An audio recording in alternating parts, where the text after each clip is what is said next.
Merde. On aurait dû prendre de l'essence avant de se casser. La tête, ces vieilles chiottes. Elle est crevée.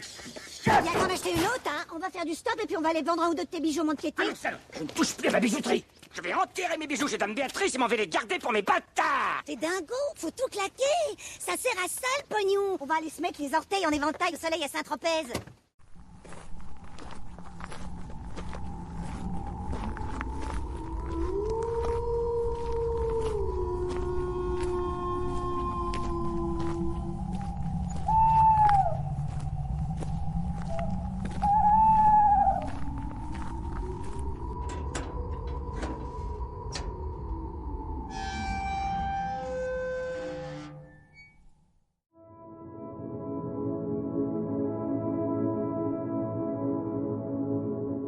Dans la vie, il y a des séries qui marquent par leur qualité d'écriture, leur audace scénaristique ou leur capacité à bousculer les codes.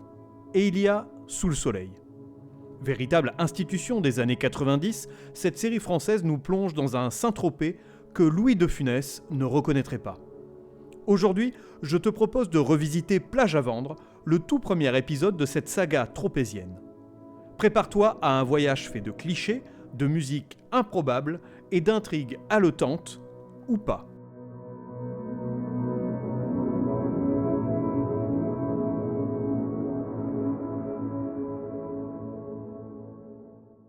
Ah, Sous le soleil, ce monument du soap-opéra made in France qui a bercé nos après-midi dans les années 90 et 2000. Diffusée pour la première fois en 1996, cette série a su captiver toute une génération avec ses intrigues dignes d'un roman photo et ses personnages aussi attachants que caricaturaux. Pourtant, avec le recul, force est de constater que Sous le soleil a su trouver une place à part dans le paysage audiovisuel et dans le cœur des Français. Tout vivre dans mon cœur, toujours. Et comme je suis d'humeur à la fois généreuse, taquine et nostalgique, je te propose une petite plongée dans le tout premier épisode intitulé « Plage à vendre ». Ensemble, on va décortiquer cette pépite de kitschitude et savourer les dialogues bancals, les rebondissements aussi prévisibles qu'un coucher de soleil sur la Méditerranée et apprécier tous ces personnages énervants. Allez, ne vous énervez pas. Installe-toi confortablement et laisse-moi te guider dans ce voyage au cœur du Saint-Tropez des années 90.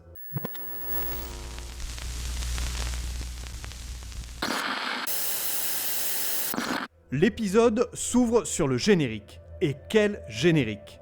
Sous le soleil, le marine ébloui pareil, jusqu'à... Ta gueule, sac à crotte. Cette douce mélodie qui reste dans la tête comme un chewing-gum collé sous une semelle. C'est ensoleillé, kitsch, et ça t'annonce la couleur. Des plages, des corps bronzés, des dents blanches et un défilé de maillots de bain.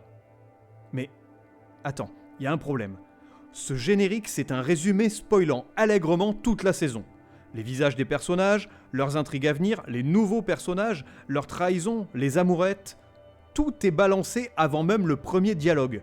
C'est comme si Game of Thrones avait mis dans son générique « Attention spoiler, Jon Snow revient d'entre les morts, il est consanguin et Daenerys pète un gros plomb à la fin de la série. » Bah non merci, je veux pas savoir.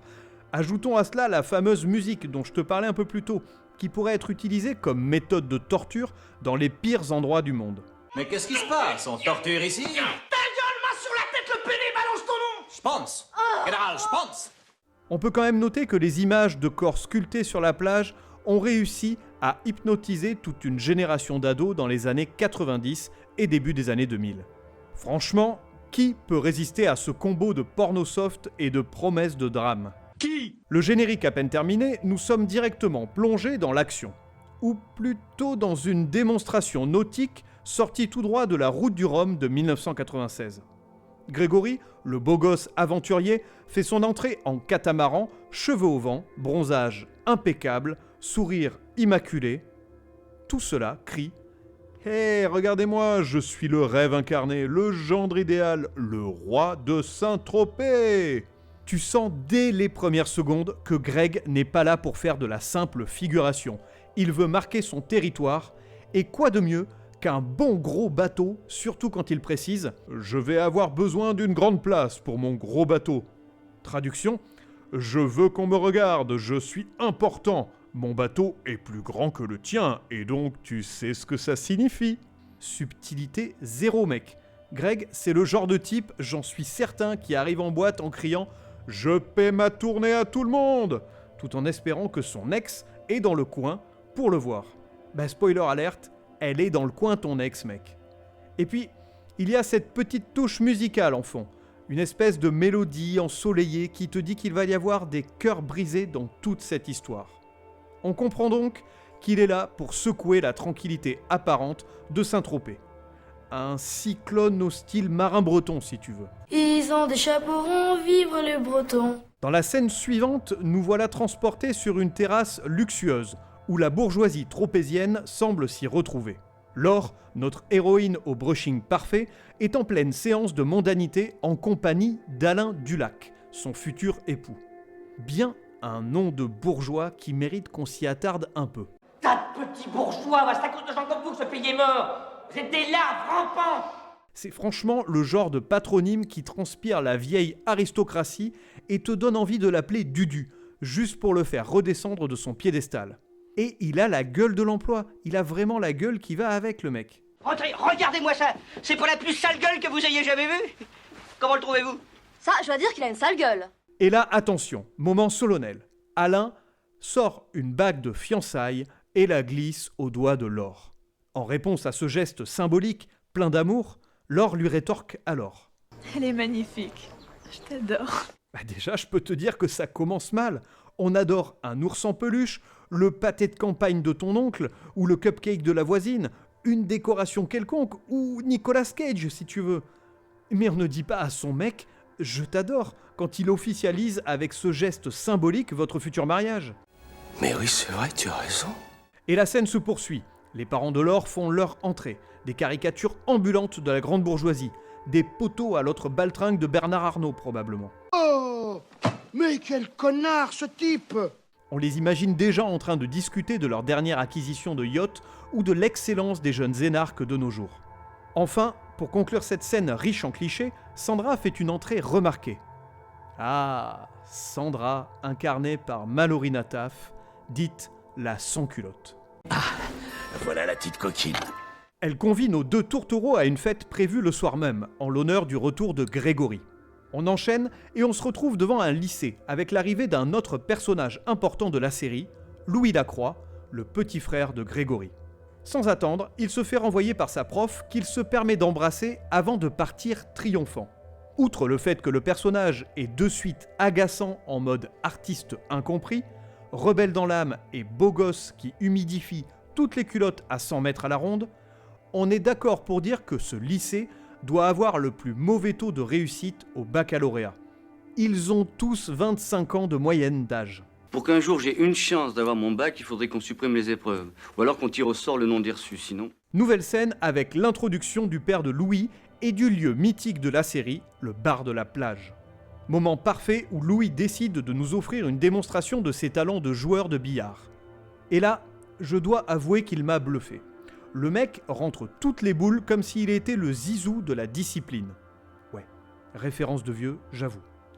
Mais pas étonnant que tu échoues scolairement, mon gars, si tu passes le plus clair de ton temps au bar plutôt qu'à réviser les cours. Bon, en toute franchise, j'étais plus team baby-foot dans mes jeunes années. Est-ce que ça m'a coûté un redoublement ? Oui. Est-ce que j'ai appris à dominer l'art du lob, à pêcher toutes les balles et à me faire respecter par les darons du PMU ? Absolument. Absolument. On ne peut pas tout avoir après tout. La vie, c'est une question de priorité. Et résoudre des équations à 2, 3 ou 15 inconnus n'était clairement pas mon objectif de vie à l'époque. Et ça l'est toujours pas d'ailleurs. Bref, revenons à notre Louis qui la joue à l'envers à son padré en lui mentant sur son éviction. Et on le sait tous, mentir, c'est mal. Ça, c'est pas bien. Non, c'est pas bien. C'est pas bien. On arrive à présent sur le croustillant de la série. Sous le soleil nous comble avec de nombreuses scènes où les jolies actrices de la série dévoilent leur atout de charme. A noter que les acteurs aussi aiment à se retrouver torse-poil. Il y en a donc pour tous les goûts. Ici, c'est Laure, notre future mariée, qui se change devant la caméra. Résultat, une scène en petite tenue, subtilement calibrée pour hypnotiser les ados mâles des années 90. Mêmes ados qui prétendaient haut et fort ne jamais regarder cette série, à l'instar des séries AB Productions. Mensonge! Mais bien évidemment qu'ils regardaient en cachette, sans l'avouer à personne, pour se délecter devant ces corps qui les faisaient fantasmer et faisaient travailler leur imagination lascive. On peut critiquer Sous le soleil sur bien des aspects, mais il faut reconnaître que sur le plan esthétique, la série savait captiver. Ces quelques secondes de nudité suggérée suffisaient à faire oublier l'intrigue pour se concentrer sur, disons, la profondeur des personnages. C'est là qu'on se rend compte que cette série, finalement, était un produit culturel bien plus complexe qu'il n'y paraît. Une sorte de soap à la française en surface, mais offrant une exploration de l'éveil hormonal pour toute une génération. Bref, Laure en petite tenue, et pas qu'elle, je te rassure, c'est le petit biscuit que Sous le soleil glissait à ses téléspectateurs, et admettons-le, ça marchait. C'est pas faux. Poursuivons. Greg arrive au bar de la plage, où l'attend une belle surprise avec tous ses amis et sa famille. Il fait également la rencontre d'Alain, le rival. Ce dernier marque alors son territoire en couvrant Laure de bisous pour bien lui montrer que c'est sa meuf. Sérieusement, qui fait ça dans la vie ?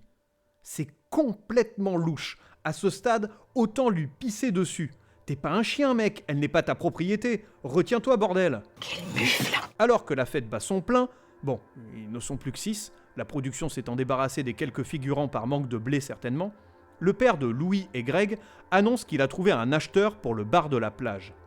S'ensuit une scène dans laquelle les acteurs et actrices dévoilent tout leur potentiel avec des regards forcés dans le vide. C'est long, mal joué et gênant à regarder. Pierre, c'est très gênant.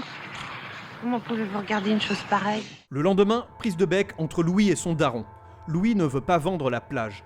Il part bouder comme un enfant à qui on aurait refusé de regarder un nouvel épisode de Pat' Patrouille. Ah non, en fait, il part se plaindre de son méchant papa auprès de Sandra, l'amie d'enfance, et accessoirement assistante de l'avocat de la ville, celui-là même qui s'occupe du dossier de la plage. Comme par hasard.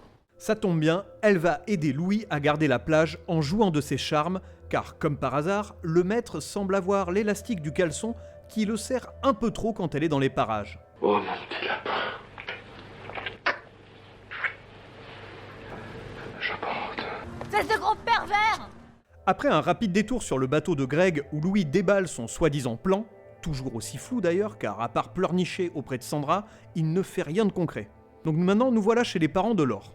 Là, Alain s'illustre encore comme l'archétype du parfait connard en costume. Non content de demander à Laure d'annuler une sortie en bateau avec Greg et ses amis, Monsieur insiste pour qu'elle passe chez le coiffeur avant leur dîner chez son boss, afin de, dixit le trou du cul à cravate, lui faire honneur. Sérieusement Alain, pourquoi ne pas lui demander de t'astiquer les chaussures pendant que tu y es ? Parce que moi j'ai bien envie de te faire honneur mon Altesse, à grands coups de pied dans le scrotum. Mais quelle petite merde celui-là. Arrêtez cette vulgarité et ce ton vindicatif, je vous prie. Ce jeune homme me semble bien sous tout rapport. Il a une belle situation, il présente bien, il est charmant et il veut tout simplement que sa future épouse reste à sa place et présente bien. Le rôle du parfait père de famille. Si en plus de ça, il est croyant et pratiquant, c'est l'homme parfait. Je ne serai pas mariée à mon Pierre-Louis, je lui donnerai ma main sur le champ. Eh bien Marie-Constance, je te sens toute chose devant cet étalon de pacotille. Ne me dis pas que tu en pinces pour lui. Mais à y réfléchir, vous feriez certainement un très beau couple. Je vous imagine bien le dimanche matin, tiré à 4 épingles, en route pour l'église avec vos 8 enfants. Marie-Clotilde, Pierre-André, Paul-Christian, Sophie Bérangère, Jean-Guilhem, Paul-Léandre, Henri-Édouard et Maurice Papon. Oula, vous vous êtes loupé pour le dernier, non ? Une fois Alain parti, Laure montre qu'elle n'est pas une faible femme et déclare à sa maman chérie qu'elle ira quand même faire du bateau. Attends, on est à Saint-Trope, on n'est pas là pour aller faire du quad dans la forêt et boire des 33 exports avec les copains. Ici, on prend sa petite robe, son chapeau et on part voguer sur les flots avec la bouteille de champ. Ah, tout de même. Direction donc le port, où un air de guitare romantique accompagne l'arrivée de la belle. Et surprise, elle se retrouve en tête-à-tête avec Greg, son ancien amoureux. C'est parti pour un après-midi de regards langoureux, de petites taquineries sur le pont, de collets serrés en maillot de bain, de tétons qui pointent, et même quelques bisous sur la joue.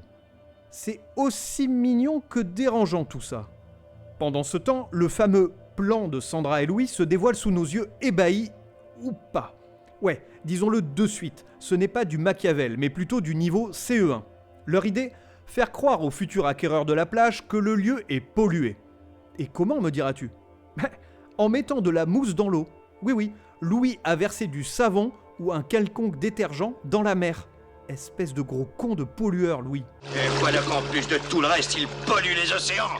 Mais le plus beau dans tout ça, c'est que ça marche. Le futur acquéreur, qui a visiblement redoublé son CE1, abandonne l'idée d'acheter dès qu'il aperçoit de la mousse suspecte dans l'eau. Pas d'analyse, pas de vérification, juste un « Ah non, y a de la mousse, c'est foutu alors, je me casse ». Pas très futé le type. Enfin, il est certainement même très con. Louis peut être fier de lui. Il n'a peut-être pas inventé la poudre, mais avec un peu de savon, il vient de sauver la plage. Well done, beau gosse.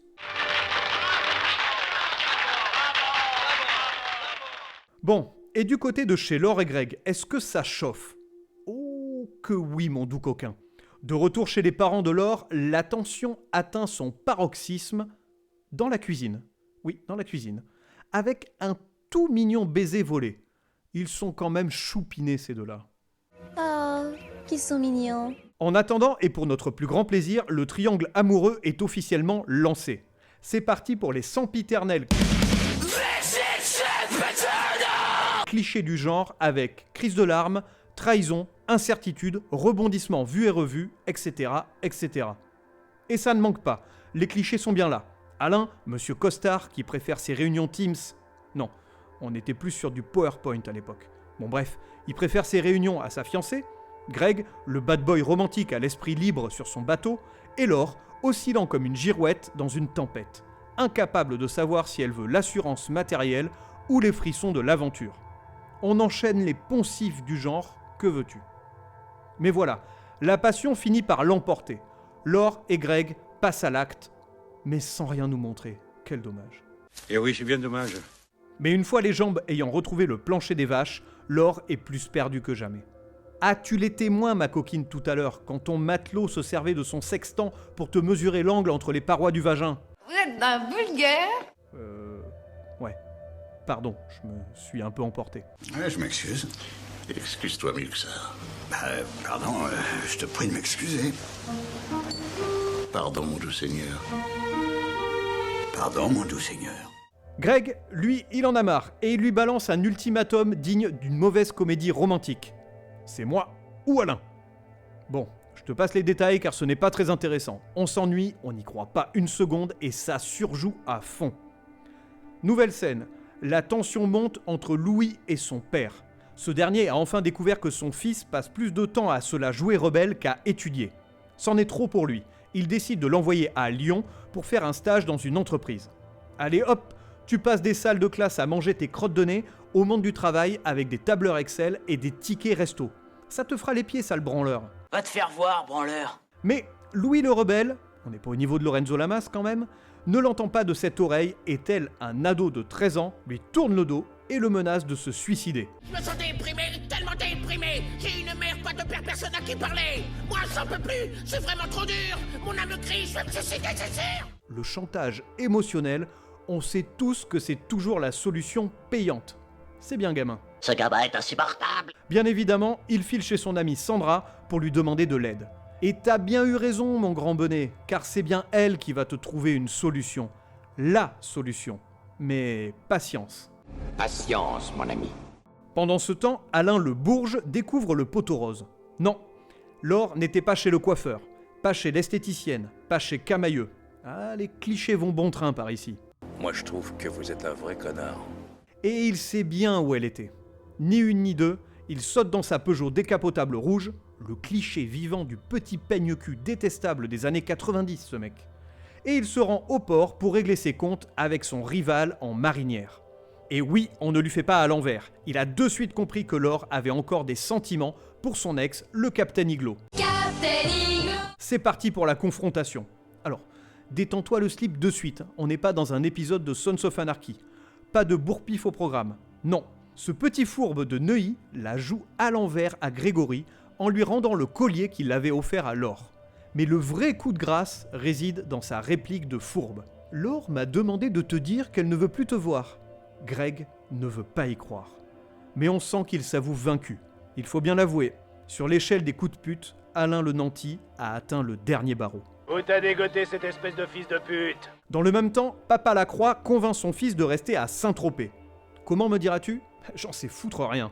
Il s'est juste pointé avec sa bagnole et le fils a décidé de ne pas monter dans le bus. Si toutes les histoires de fugue se passaient comme ça ferait moins de boulot à nos amis du 17. Ah, pourquoi? Y a beaucoup de fugues en Charente-Maritime?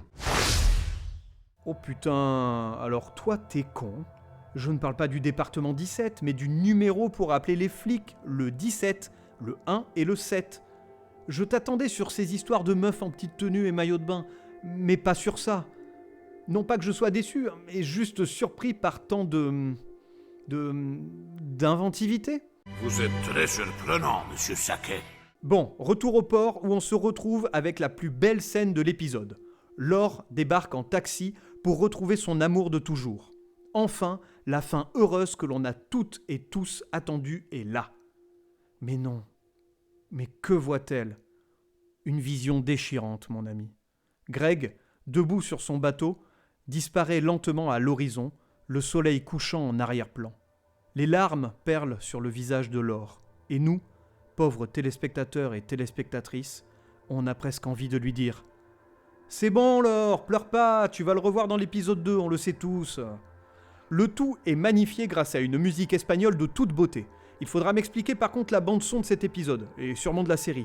Je ne vois pas le rapport avec Saint-Tropez. On n'est pas dans un film d'Almodovar. Fais péter les cigales, merde!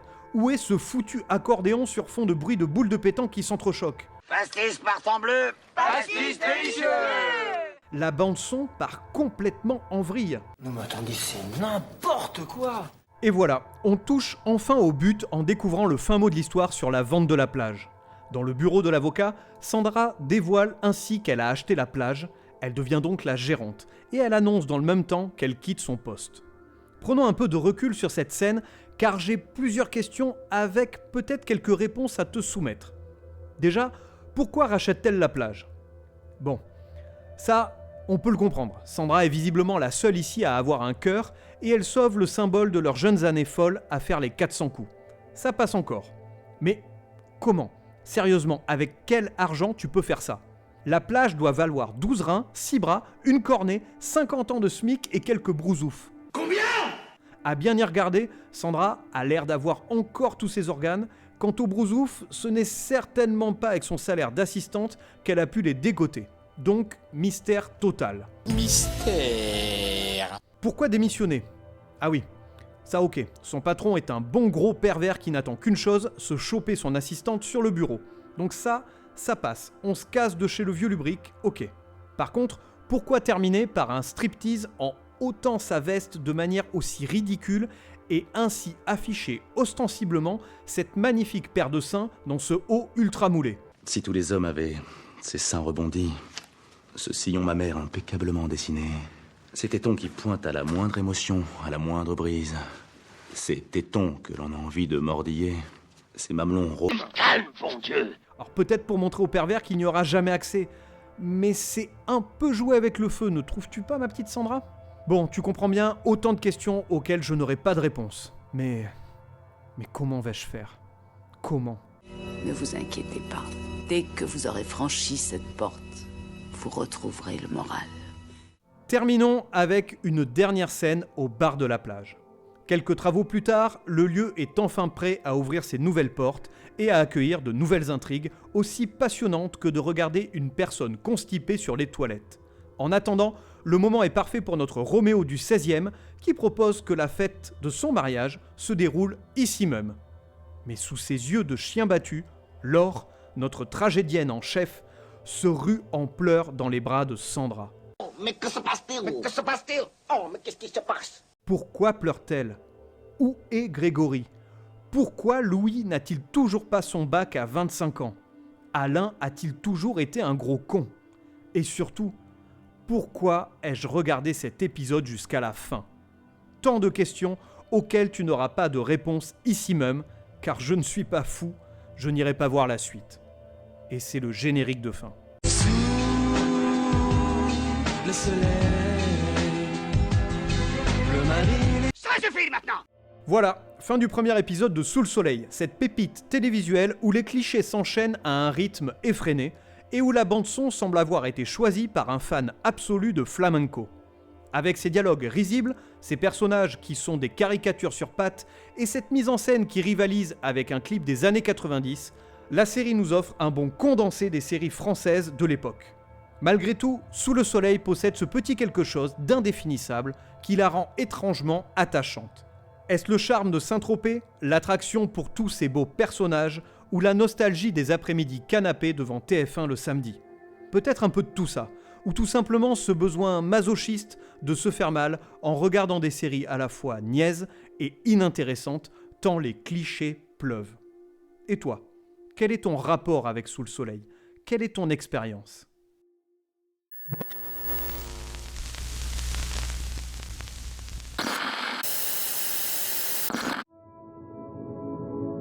Cet épisode dédié au premier épisode de Sous le soleil s'achève ici.